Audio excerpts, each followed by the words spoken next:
Good evening and welcome to a small but mighty group. Looking forward to a good evening together. Let's start with singing.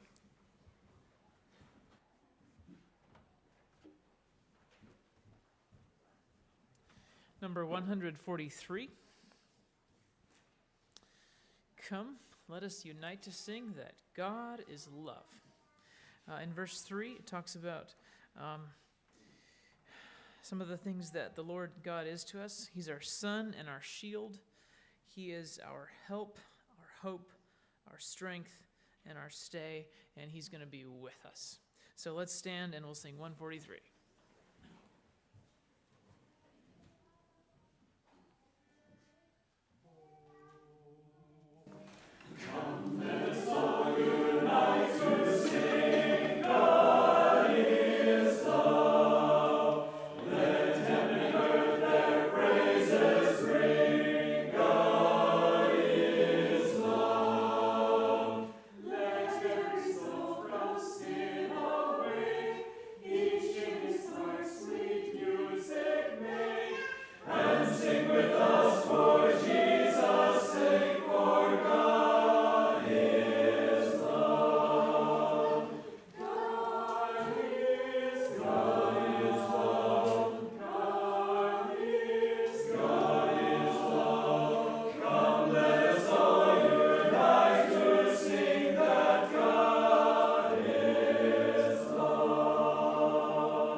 Moved in our midst.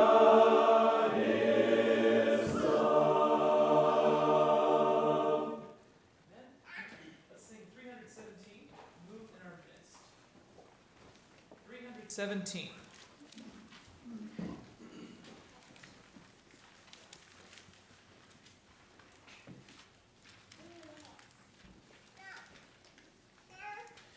It's not as familiar. Let's sing the melody on verse 1 together and then continue through the other verses.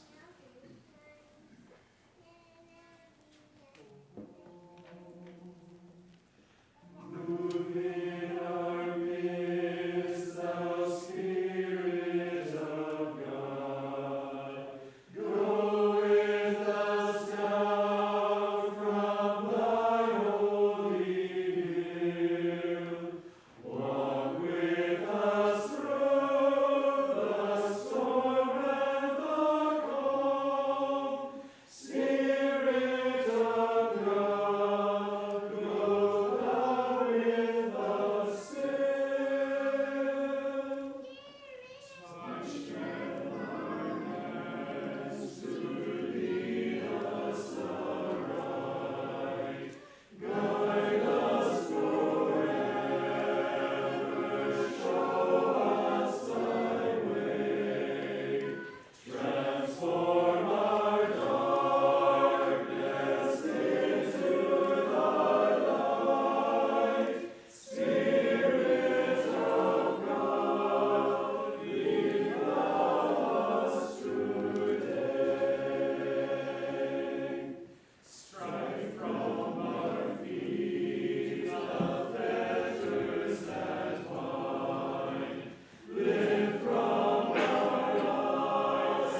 So if I would talk about a Myers-Briggs, how many of you would know what I'm talking about?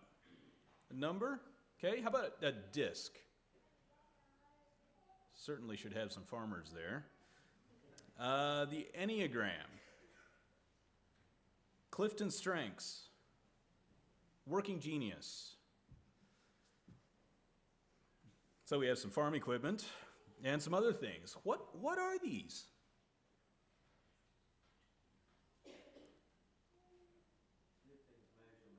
Giftings measurements.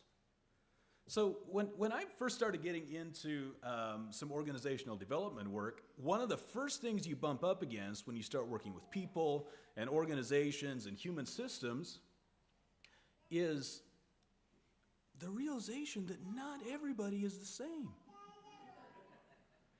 And I wasn't quite sure what to do with that, but then I started realizing, other people have noticed this before me actually, and have done work on this. And there's this thing called like giftings analysis, personality analysis, temperament assessments. And I thought, well, that's cool. And I started reading about them, and there are all kinds of different ways to make sense of who we are and how we show up to the world. And I thought, well, that's cool. I wonder who I want to be. So I went to 16personalities.com, which is loosely based on a Myers-Briggs assessment. And I started scrolling through, and I came across the personality type they called the executive. When the hubris gets the best of me, I can sort of fancy myself that. And I thought, well, maybe I want to be an executive. ESTJ. Sounds good. So I started reading about the executives, the ESTJs. And according to 16personalities.com, they say ESTJs are classic images of model citizens. They help their neighbors, they uphold the law, and try to make sure that everyone participates in the communities and organizations that they hold so dear. I thought, well, I think I could do that. I think I do want to be an executive. And I kept reading. Several paragraphs down, says people with the ESTJ personality type are dedicated individuals who pride themselves on always finishing what they start, rendering them reliable and trustworthy. I'm out. So I had to find something else. Again, there are all of these different ways to make sense of who we are and how we show up in the world. So if it's not as simple as reading through the menu and saying, I'd like one of those, please, like, how does it work? Like, how do these different instruments work? Tell me about it. Have any of you taken any of these? I mean, you knew what they were. So how do they work?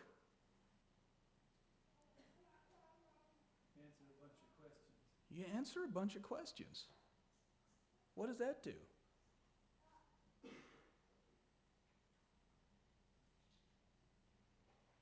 Categorizes you with others with similar answers.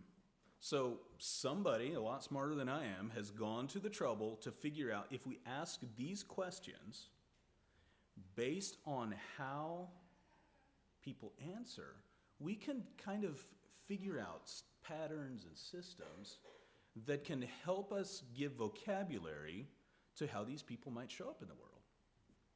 So rather than just choosing who I wanted to be, I've taken some of these assessments, and I went through, and on the Myers-Briggs, I discovered instead of an ESTJ, which looked kind of cool until I got to that follow-through part, according to my assessment results, I'm actually an ENFP. Okay, so what's an ENFP? So I read the description of how an ENFP might show up in the world. And I thought, who are you and how did you get in my head? It was creepy. Based on answering these questions, I read about myself. And it was weird and kind of fun because I actually kind of liked learning about myself. I have a friend who does organizational development work for a department of the state of Kansas. About 2,500 employees, and we've done some training together. We work together occasionally, and we were meeting over coffee a couple of months ago, and he said, I've started using these Clifton Strengths assessments as kind of an opening. When I'm working with a new group of employees, I have them take the Clifton Strengths Finder, and we go from there. And he said, they're like crack. People love learning about themselves. And we do. We are kind of curious about ourselves. So now I know on the Myers-Briggs, I'm an ENFP. According to the Enneagram, I'm a 7 with a side wing of buffalo sauce. The Working Genius, I'm an IDWGET. So what? Right? And there are ways in which learning about ourselves is really arrogant and self-focused, right? And there's also a risk of, was it Ellis? What did you say these assessments do? Can categorize you with others. Yeah, so here's my box, right? Now I know what box I'm supposed to fit in. And don't ever ask me to step outside of that, please. If your life works that way, I'm interested in knowing how, because mine doesn't. So, what's the point? I think that Paul, long before many of these books were written, also gave some thought to why people are created differently. And he talks in 1 Corinthians 12 about the different gifts, how there are some apostles and some teachers and prophets, and he lists a lot of different things that people might do because they're gifted in those things, because they've been given a gift that they then share with other people. And a little bit later in that passage, he talks about how there are different parts of the body, how there are the eyes and the arms and the feet, and how it just wouldn't work very well if we all want to do the same things. So, I really think that it's pretty clear from Scripture and from experience that God has created us differently for good reason. And maybe even if He has created us differently for good reason, we honor Him when we think about how we use who He has created us to be. Now, we certainly shouldn't think of ourselves more highly than we ought to think. And that is a risk of becoming too focused on who God has created me to be, or who we think God has created me to be. So that's a risk, and I believe that He is honored when we honor who He has created us to be. And we don't all get the luxury of only doing the things that we like doing and that give us warm fuzzies. So there's some of these competing tensions of how do I serve most effectively? What is the best version of myself, right? Who has God created me to be? And the work needs to be done, and somebody's got to do it, right? So somewhere in all of those competing values, I think there's some wisdom to be found. And I'm looking forward to hearing from a number of different people, not necessarily that have figured all of this out, but that are going to be sharing their perspectives from their specific vocation and perspective. So we don't all spend our time exactly the same ways. And hopefully there is meaning and purpose in ways that we all spend our time.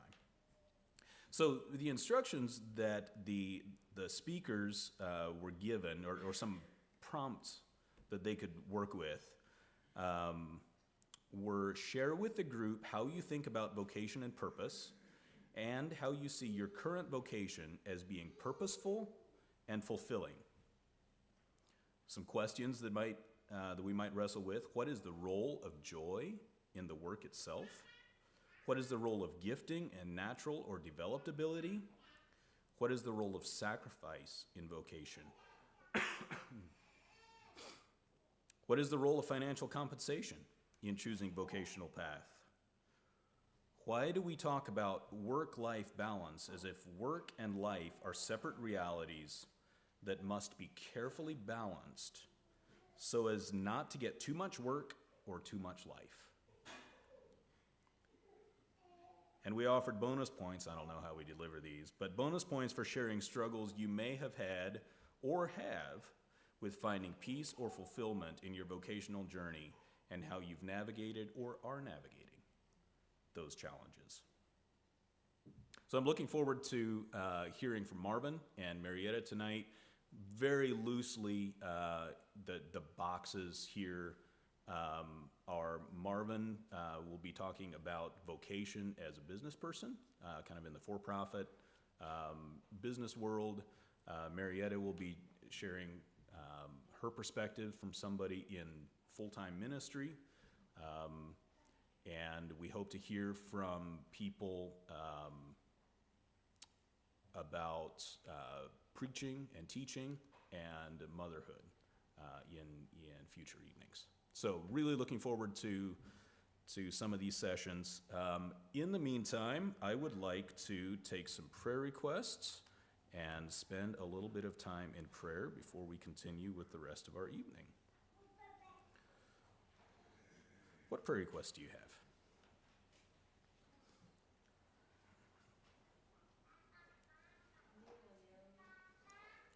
Neil and Naomi.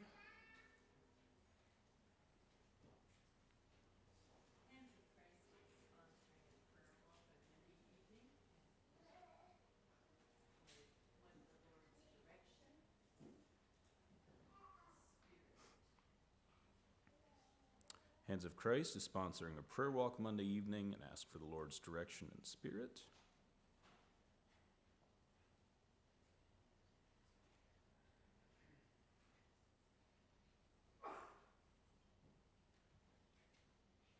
Let's remember the prayer requests that came from Indonesia for national Christians to work with and gather around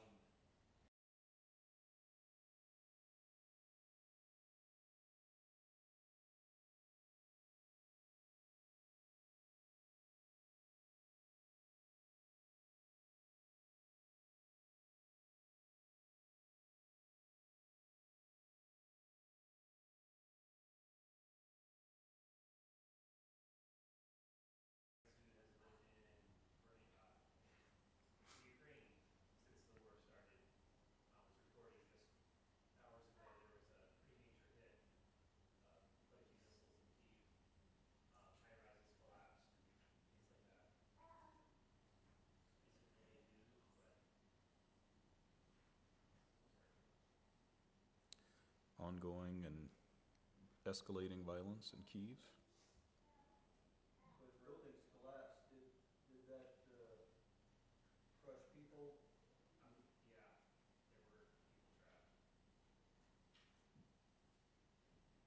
Bertha's brother Urban and his family dedicate his cancer.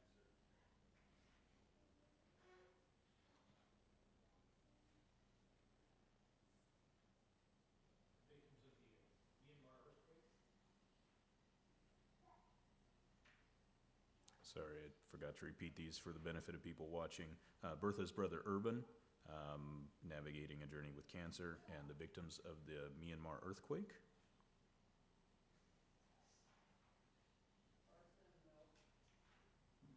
Sorry, what was that? Arthur and Lil.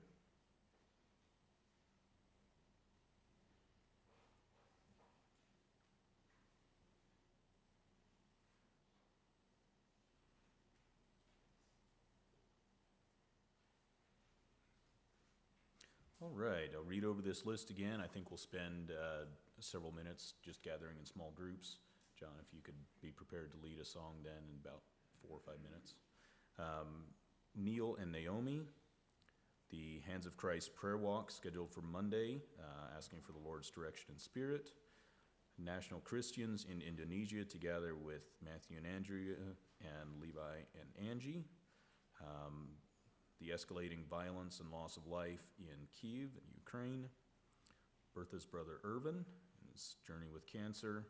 Victims of the Myanmar earthquake, and Arthur and Lil. Let's gather in small groups and we'll reassemble in about 5 minutes.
Are there any announcements that should be made?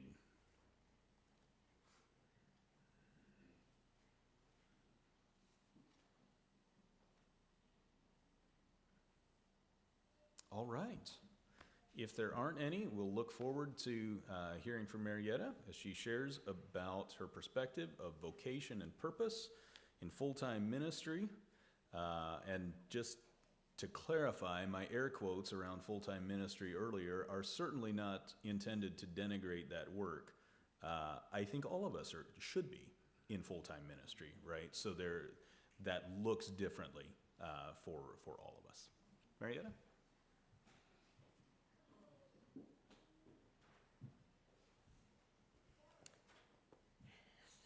So, answering the first question, how do I see my current vocation as being purposeful and fulfilling? I have long wanted my work to be something that has a lasting, eternal impact. And since the Bible is filled with verses that talk about God's heart and God's love for the poor, I find it fulfilling to join him in his passion for the needy. In 1 Corinthians 15:58, he says that our labor is not in vain in the Lord. Another way of saying this is I like having a tangible way to serve Jesus in the lives of the impoverished. Like Jesus said in Matthew 25, when we give food, drink, clothes, medical attention, friendship to strangers, and visitation to prisoners, we're doing it to him, and he will remember it. He says we will receive an inheritance when we serve the poor in his name.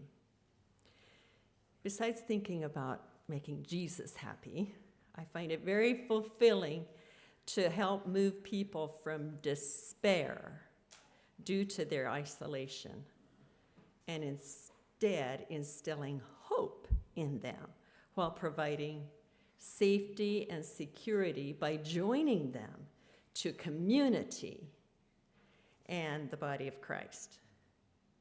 Again, I repeat that so often the root issues of brokenness in the people I meet are that they are lacking in community or have broken relationships.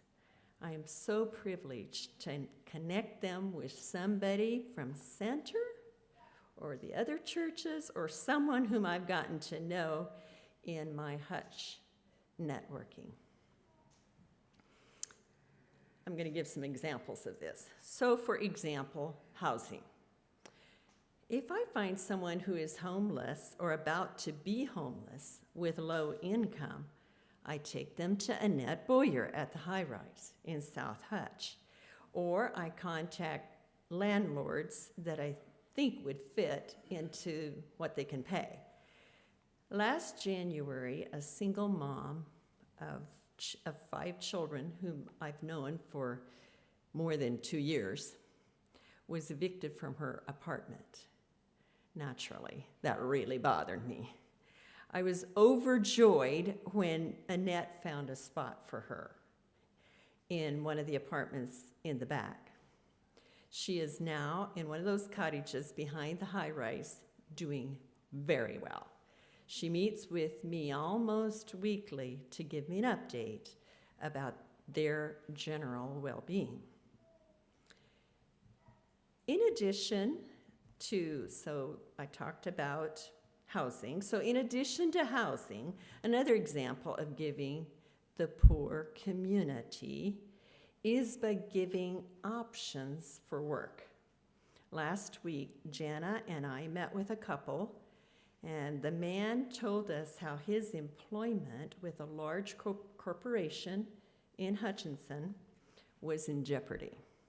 He saw the handwriting on the wall that he was about to be laid off.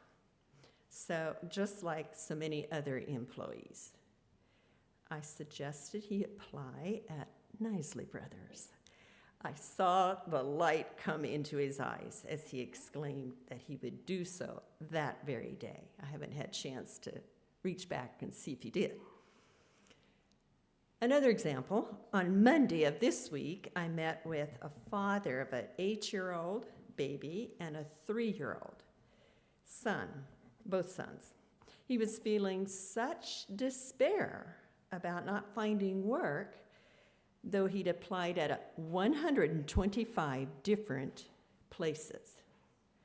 His options were limited due to his poor choices in the past, in which he had his license revoked.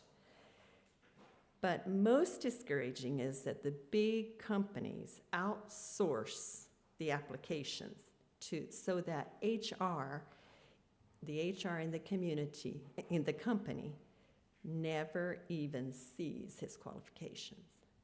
And he loves working. He loves working hard. He was feeling so blue that he was threatening to go back to selling drugs.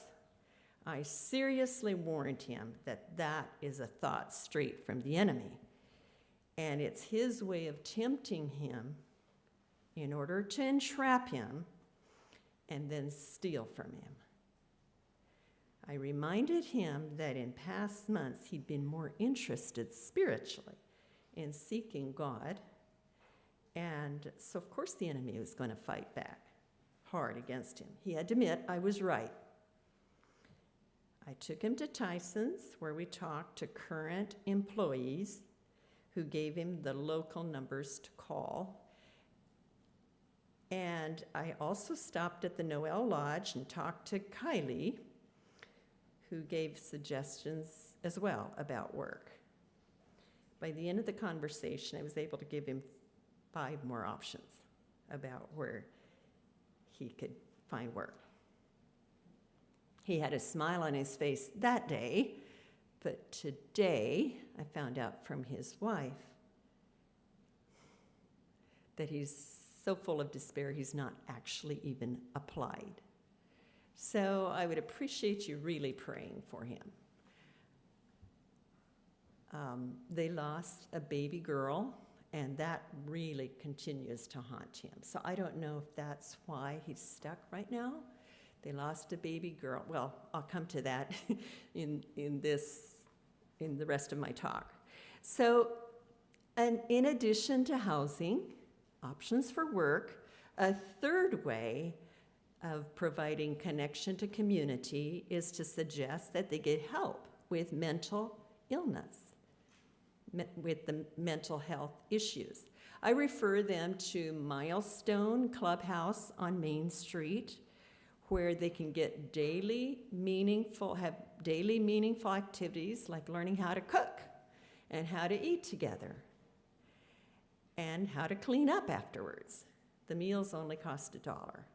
I can also refer them to the Maria Magdalene Ministry on East 4th, where they can get free group counseling if there's family stress, or for $50 an hour, they can go deeper into personal counseling. A fourth way of being the gate that provides community is to help with work projects that are overwhelming for my needy friends, and that's where you come in.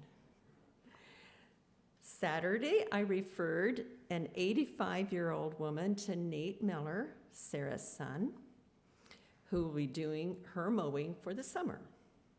On Thursday, I referred another 85-year-old to Jonas's sister, Idaline, who will be weeding her flower beds and washing her windows. Last week, for 7 hours, Andrew helped a lady's son pull all her boxes, a washer and dryer, where everything had been kept in storage in Newton. Now that monthly bill of $70 has been eliminated. Since I see our society is dreadfully broken in connections, it makes me so happy when I can get people to know real people who care about them and not just depend on dogs and cats to be their emotional support. It makes me even happier when the people I have helped turn around and are willing to help me help somebody else. Last week, someone who moved here from Kansas City a year ago told me that she really likes living in the Hutchison community because the people are so warm and friendly. On Sunday, Brian talked about how we were created to rule on the earth. This vocation with Hands of Christ is my God-given task to see the advancement of Jesus' rulership in Hutchinson. I love the verses in Isaiah 61, 3-4, where God prophesies that the released captives will be called oaks of righteousness, a planting of the Lord for the display of his splendor. Notice this: they will rebuild the ancient ruins and restore the places long devastated. They will renew the ruined cities. I would call Hutchison ruin, would you too? For sure, on Avenue A, that have been devastated for generations. There are so many broken down, empty buildings in Hutchison that reflect the broken, empty lives without Jesus and without being connected to his church. I pray that I can see with my own eyes God fulfilling that powerful promise in Hutchinson. Finally, I find this vocation meaningful because I can serve the center church by being the point of connection between so many of you warm-hearted followers of Jesus who really want to love others practically and do help supply the very real needs that are in Hutchinson. The second question that I want to answer that the committee had is, what is the role of joy in the work itself? The role of joy in vocation is very important. Maybe it's like a barometer to show if I'm balanced in my work. If joy is lacking and work becomes a drudgery, maybe I'm doing something I'm not designed for. Or maybe I'm overexerting myself by taking on too much responsibility for others. Or, here's a very real possibility, maybe I'm looking to people for my rewards instead of to God. Joy in the work is a confirmation that I'm where God wants me to be. I think of what Psalm 16:11 says, "In your presence is fullness of joy." I feel a special joy when people are interested in talking about Jesus and learning about the Bible. Recently, when we met with someone who has colon cancer at 50 years old, and he has a 5-year-old and a 1-month-old to raise, he had such a beautiful attitude concerning his circumstances. He was grateful that God let this illness of cancer happen so that it brought him closer to God. Since prior to his illness, he was practically ignoring God. Lois and Marquita have offered to babysit his children while he goes to another city for cancer treatment. He was so appreciative of the help Hands of Christ is offering and so sweetly asked if there's anything they can do to help us. Another example of someone I met who has the joy of knowing Jesus intimately lost her only baby daughter one night, and that's the one whose husband I was helping find work. One night when her husband accidentally smothered the baby while sleeping. This mother's attitude is so beautiful. Far from being bitter at her husband, she's very grateful for God's presence in her life and now wants to attend church with us. In fact, she had hoped to come to Center last Sunday, but her little boys got sick. And obviously, it would be much easier if we could have church on Sundays out in town because they wouldn't have as far to go. Children of God who have His joy find each other, and then the joy contagiously grows. The next question that I'd like to address is the committee said we'd get bonus points for sharing struggles and finding peace or fulfillment in our vocational journey. In answer to that, I say it's hard when I meet with people who seem to want a handout without engaging in relationship. If I text them after helping them, asking how they are, they may not text back. It makes me feel used. I wonder how often in a day God feels that way. By huge contrast are those people who are deeply grateful. Recently, a woman thanked me 5 times in the same day for helping with her bill. And interestingly enough, she was the mother of siblings that John and Crystal took care of earlier last month. Another woman popped up months after I'd helped her to text, "I know I keep saying it, but thank you for being in my life. I truly mean it." This is changing the subject a little bit, but furthermore, if I'm honest about other struggles in the vocation, it's not always easy when I can't find center people to help with the very real needs of people who don't have community like we do to care for them. And maybe the center people don't text me back when I ask. By contrast, it's such a comfort when people say yes, or if they can't, if they text me back saying, "Thanks for asking, it just doesn't work this time. However, I really am interested in helping. Please ask me again."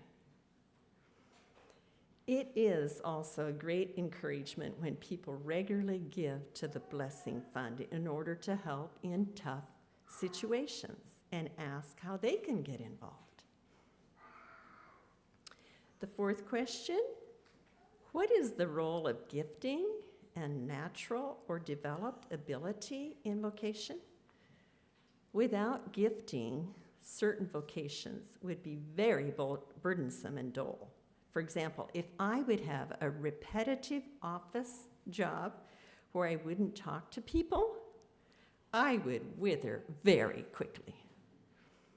However, I have found that my gifting and skills were developed through past experiences in the various vocations I've had over the years, such as at Hillcrest as the Social and Activities Director, at Tutwiler Prison for Women as a chaplain's assistant, at the Enrichment Center at Tech as the director, in Hutchinson as the director, and at the ER Clinic in El Salvador as the Bible teacher / counselor / office manager. I learned so many things about working with people and how to be comfortable in my own skin so that my present vocation feels like a joy-filled, good fit. Because in the past I've worked with the elderly, the disabled, the incarcerated, the abused women, the Latins who struggled financially, and have listened to many, many, many people tell their hurts in childhood, my heart is drawn to those same types of people in Hutchinson. Through the ministries I was involved in the past, I learned that everyone has a very interesting story to tell, and I want to hear it. The next question that I want to address that they had is, what is the role of sacrifice in vocation? In my vocation, the role of sacrifice is very important. I have to be flexible in order to meet the needs of those who call. For example, if someone has to be at court at 8 o'clock, I have to leave earlier than usual so that I can accompany them. Or if someone needs help with the dreaded task of getting rid of bedbugs, I have to get disposable clothes around and be willing to help, since somebody has to do it. And it's really hard to ask other people to do what I hate to do so much myself. Or if someone's electricity is about to be shut off, I need to squeeze in a meeting in an already full day. Here's the final question that I want to answer this evening. What is the role of financial compensation in choosing a vocational path? Financial compensation is important because it does reflect the value placed on the work.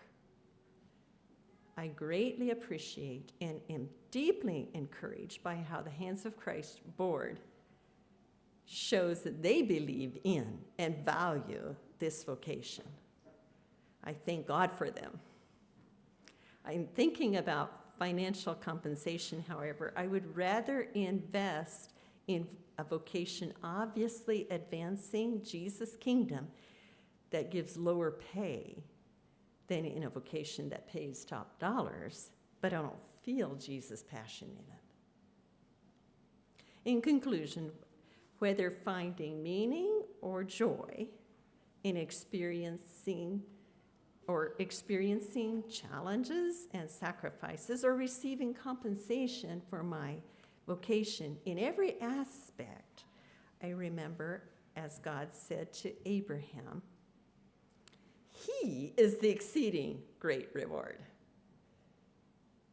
It's a privilege to walk with Him, to see Him in daily encounters with the poor, and to have a tiny part in His restorative work, bringing all things together under Jesus' rule.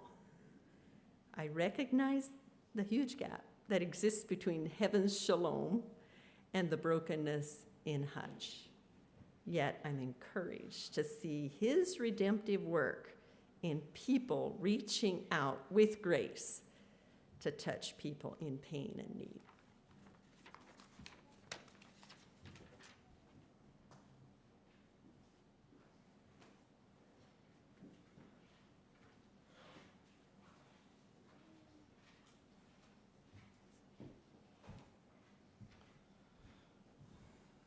Does anybody else want to stand up and you sing a song? Chorus? Okay, let's not sing a song. Let's just stand it up and stretch a little bit. Everybody reach for the sky. Okay, thank you. That's all.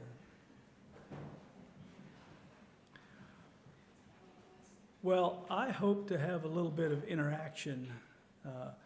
If you're expecting me to do all the talking tonight, we might be heading home early. When I was given this, and I got most of the same questions asked, but I took a little bit more liberty to go off on tangents, and so I did find in our SimBiz group, we read the book, The Sacredness of Secular Work.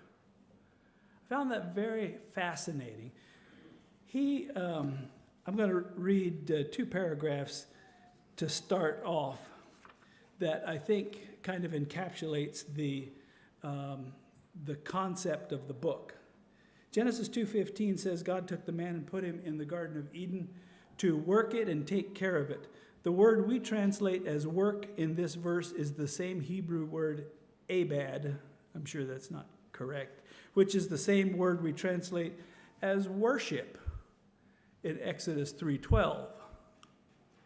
So the point he's making is that our work, whether it is pouring concrete or hauling garbage, is our worship. And so it gives a different That means that Adam and Eve were worshiping God not just when they walked in the garden or sang a song, also when they were working and dressing it. David, you're here. I'm going to say a quote that you said some time ago when you were preaching. He said, now, the President of the United States can go on vacation for a week and nobody ever notices. But if your trash man goes on vacation for a week, everybody notices.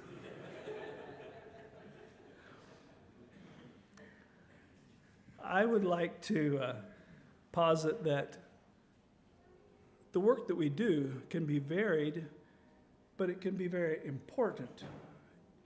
And I like to think that being a garbage man is a essential service. We are helping to take care of the creation that God has given us. I heard one time that one should be involved in the taking care of the basic needs of man, of food and shelter and clothing, that those are worthwhile occupations, and maybe some of the others are not. Now, some people would say, what about cheeseburgers and fries and coffee and Diet Coke? So you can kind of enlarge that a little bit maybe. Now, Arnie Pinto, he is the leader of the local Christian Men's Business Breakfast Club that meets every 2 months for a breakfast and motivational talk. And one of the things he sends out in his email every time is, we have men from all walks of life in the Christian Men's Breakfast Club, bankers, attorneys, laborers, business owners, politicians, and clergy. The only thing we have in common is the Lord. Oh yes, and good food. And there's no membership fee. Breakfast is $5, which doesn't fully cover the cost of the food. We want you there. That's why meals are so inexpensive. Now, Arnie Pinto spent most of his working life at CHS, and it was later called Kansas Protein Food, and I've forgotten what the name was 100 years ago, but he worked there for many, many years. And about 25 years ago, I was talking to him, and he said, yeah, he got started in protein years and years and years ago, and he was there as the engineer. And he said when he was in school, one of his people told him, get into protein, liquor, or cosmetics.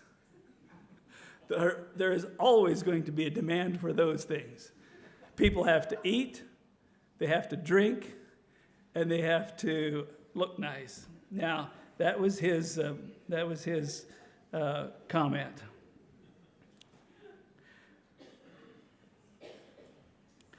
So I talked a little bit now already about vocation and purpose and how you see your vocation as being purposeful and fulfilling. And so I'm not the only person who's here that goes to work every day. So tell me about your perspective. What is it about your job that you find purposeful or fulfilling?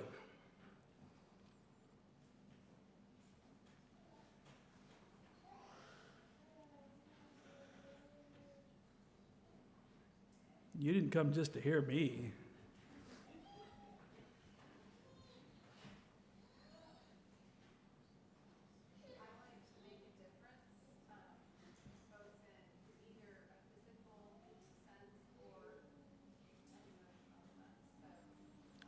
Make a difference. Physical or emotional? Okay.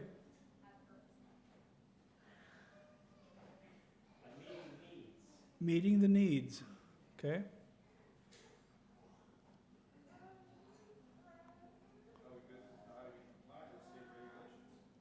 I'm sorry?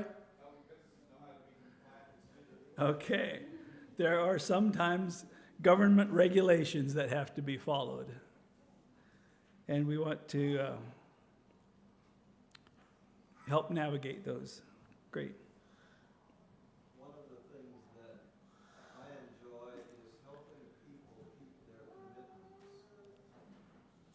in a way that help people maintain their commitments and maintain dignity. Keep commitments and maintain dignity. Uh-huh. I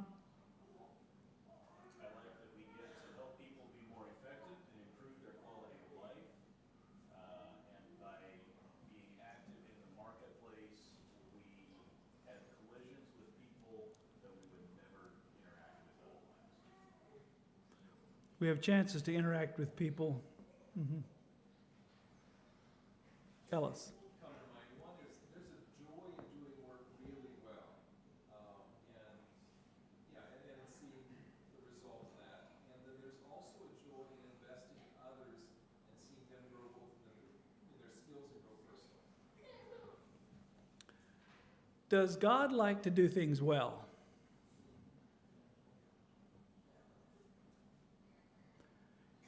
Does God take pleasure in doing things well? Is it okay if we take pleasure in doing things well? These are rhetorical questions, but what I want us to think about is that what was it that God said in Genesis after he had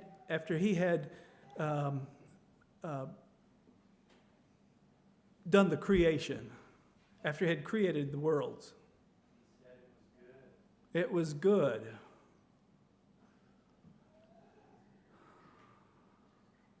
Did God need to do the creation? Did he need to create man?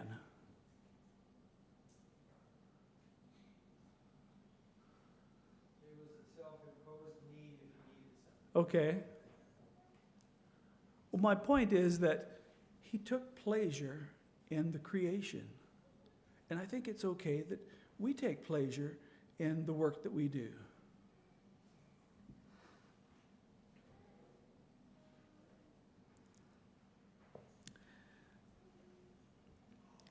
Knisley Brothers employs various people in our area, and we provide a great environment.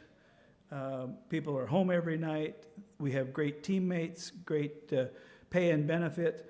I tell potential employees that I can't do anything about the smell of garbage, but I can provide a good environment with the team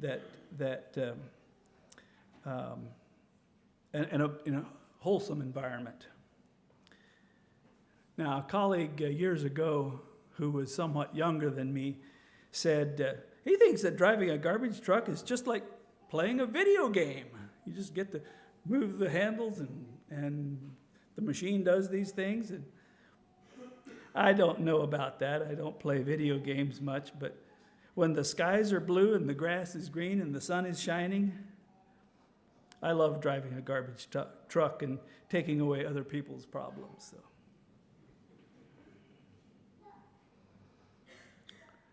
I'm going to ask you guys more the questions that Marietta answered in what is the role of gifting and natural or developed ability or interests?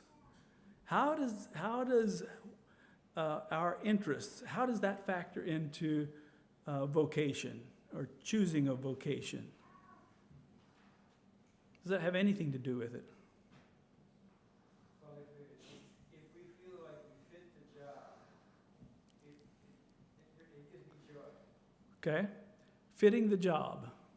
Okay? I think subconsciously or not, we are looking for our gifting to align with our vocation, but that doesn't always match our interests. So are you saying we won't always like every day the same? But my point is, you ask somebody who's been in their career for 25, 30 years, and they say yes, they enjoy it. You ask someone just starting off in a career, if they have a passion for it, and they may or may not have the same level of passion as someone who's been in there for a couple of decades. However, that job might be suited to their gift. They just haven't yet developed that passion or interest in the vocation of career. So what if I get started down, I'm working at a job for 6 months and I say, I don't like this job. When should I jump ship and go do something that I like to do? A lot later than you think. I recently, a few months ago, put an ad on Indeed, and for us older folks, Indeed is the help wanted ad that we used to put in the newspaper. It's online now. I put an ad on Indeed for a part-time inventory clerk. And in less than 2 weeks, I had 106 applicants who thought, because of various reasons, that they were suited for the job. I, at random, well, almost at random, pulled a typical, I'm going to say this is a typical applicant who's wanting a part-time inventory clerk position to work in the shop and help keep computerized inventory of mechanics' parts. This person worked from May 2024 to September 2024, 5 months, at City Beverage. He worked at Elite Discovery in Phoenix, Arizona for 5 months. He worked at Pfizer in McPherson for 4 months. He worked as a forklift operator and a quality control specialist for about a year. He worked at a tree service for 1 year. He worked at Reno County for 5 months. And then to wind up his skills, he says, I'm self-motivated and a hard worker, etc., and I'm experienced with this and this and this. I take pride in working hard and am looking for, and I'm not making this up, long-term employment with a good company that provides competitive salary and benefits.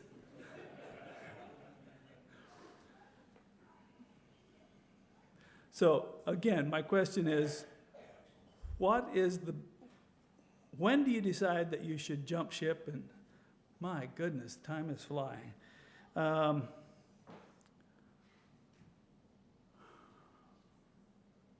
going to leave that.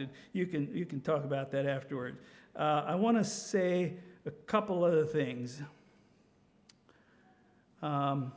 Recently, we were talking with Calvin and Rebecca, who went to Indonesia, and their son was interested in aviation. And I was talking to Steve Gasho, who runs he works at the Hutchinson Airport. He's got an airplane maintenance company there. And I told him about Evan, and that Evan, Calvin and Rebecca's son, Evan, is interested in aviation. And so now, a few weeks ago, I found out that Evan is working part-time as a mechanic's assistant working on airplanes. And he is just jumping up and down, and I'm excited for him that he's able to work in an industry that he has some interest in and might possibly be a long-term something. So I'm not poo-pooing the idea that you should not follow your interests. I am saying if the job that you take isn't the perfect job, be a little careful with Arlen. It might be okay to just stick it out a little longer. And finally, it's common for people to, in our culture, to move because of a job. It is more common in our communities to move because of family or churches. As an example, your ancestors who came from the old world to what is now the United States many years ago, did they come for economic reasons? For the most part, not. For religious reasons. And I'm not saying that that's the only reason. My time is up, and I'm going to stop so I don't get extra points, I'm sorry to say. But continue the discussion. This isn't supposed to stop by the end here, so I appreciate your attentiveness and your contribution, so I'm done.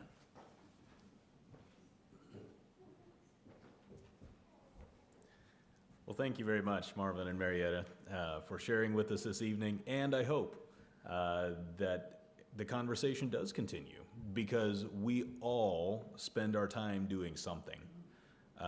And so thinking about how we do that and why, I think is good exercise for us. So very much appreciate the time you've invested in and shared with us this evening. John, do you have a song for us? And this will be our dismissal as well.